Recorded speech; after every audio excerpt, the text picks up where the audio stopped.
8 Days to Go by J.J. Buckner. I spent the last 3 days smiling at my Facebook newsfeed. I scrolled past so many of my friends' photos of them wearing a mask with an I voted sticker. All my friends waited an hour to vote, and a couple of them up to 3 hours. My friend waited in line with her mother. She was in a wheelchair. When they entered the polling place, everyone applauded. There were a ton of stories of people getting online and asking, "How long have you waited?" The response was usually, "4 years." And the other people in line started laughing and applauding. It warmed my heart to see my friends from New York to California voting. My best friend and his twin children, my friend in New York City who's out of work, a friend who was adopted from India, raising a glass of wine after waiting 2.5 hours. But the story that really struck me was about someone I didn't know. A friend shared a story about their experience standing in line. An elderly gentleman got in line to vote. No one asked his age, but people speculated that he was in his 90s. The line was really long. The person standing in front of him let him jump line. One by one, each person allowed him to move forward until the front of the line saw what was happening. The line moved to the left and let the gentleman walk in. As he left, they applauded. Let's be honest. No one knew what party he supported, but deep in my heart, I hope he voted for change. That's how my last 3 days were. I was filled with hope. People are tired of the hate and we want change for the good. We want the line of division in our country to go away. We all stomached the last debate. We stomached the unedited 60 Minutes interview. I still had hope.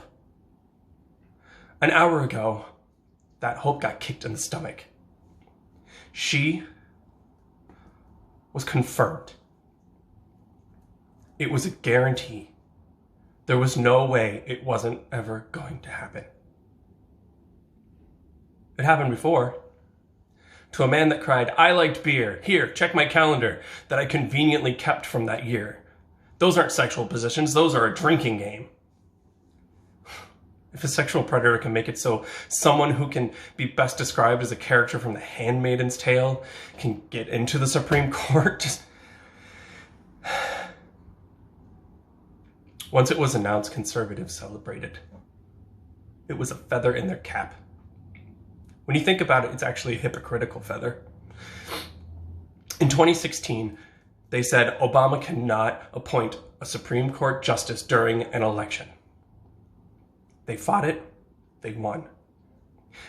Now tonight starts the process of eliminating some very basic human rights. Human rights that I guarantee do not affect the people that are rejoicing tonight. But truthfully, how does it affect me? Let's break it down.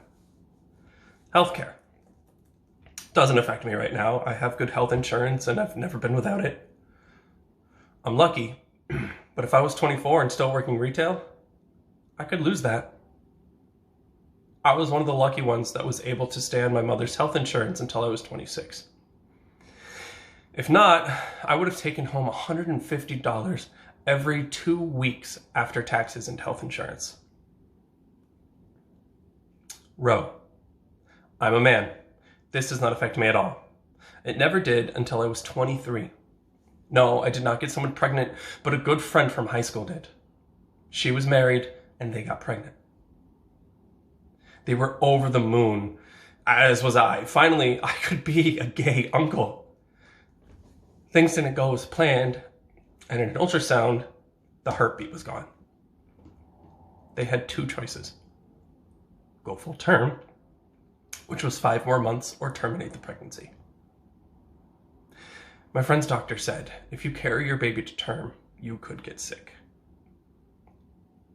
They made the decision to terminate the pregnancy. Her husband had amazing insurance, but guess what wasn't covered? Guess where she had to go? I went with her because she knew I could make her laugh during this rough time.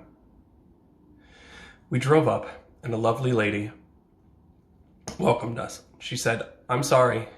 We have protesters today. I will walk you in, and if you don't say anything to them, they'll ignore you." And they did, until we came out. They confronted my friend about her bad choice and tried to hand her a pamphlet. I moved her along and drove her home. It still kills me to this day that they never asked why. It's none of their business, but I wondered what they would have said. If the situation happened last week, I probably would have been arrested for punching someone in the face. Now let's talk about the one that affects me personally. Marriage. I'm a gay man married to another man. There is now a Supreme Court justice that has been very vocal about her stance on marriage. I refuse to call it gay marriage because it's just marriage. If something should happen to us while we are on vacation in a state that doesn't recognize my marriage, my husband will not be able to make medical decisions for me. The straight couple in the room next to me who are on their 5th marriage won't have that problem, but we will. And so will Jeremy and Chris, Jessica and Carissa, Vince and Paul, Aaron and Peter, Adam and Paul, Alan and Michael, Anna and Megan, Anthony and Rich, Carmi and Howard, Jamie and Michael, Bill and Matt, Bill and Ozio, Brad and Zach, Colin and Brendan, Sean and Freddie, Caleb and David, Jay and Freddie, Camille and Kathleen, Norman and Charles, Chris and Ralph, Patrick and Chris, Chuck and Gregory, CJ and Marissa, PJ and Polly, Dan and Dave, Dennis and Doug, Donald and Mark, Jerry and John, Donna and Terry, Donna and Kathy, Eddie and Jonathan, Eric and Steve, Eric and Jay, Gina and Liz, Hunter and Jorge, Oliver and James, Myron and James, Jared and Kyle, Jason and Sam, Jason and Michael, John and Michael, Jonathan and Joseph, John and Chris, Justin and Carter, Kathy and Shelly, Kyle and Nick. The list goes on. It's about the kids coming out now that the many people that came before us, and the many people that came before us. This is just the beginning. We need to stand tall and vote. The people who rejoice tonight are having a great night's sleep, clutching their guns and their Confederate flags. Vote, please.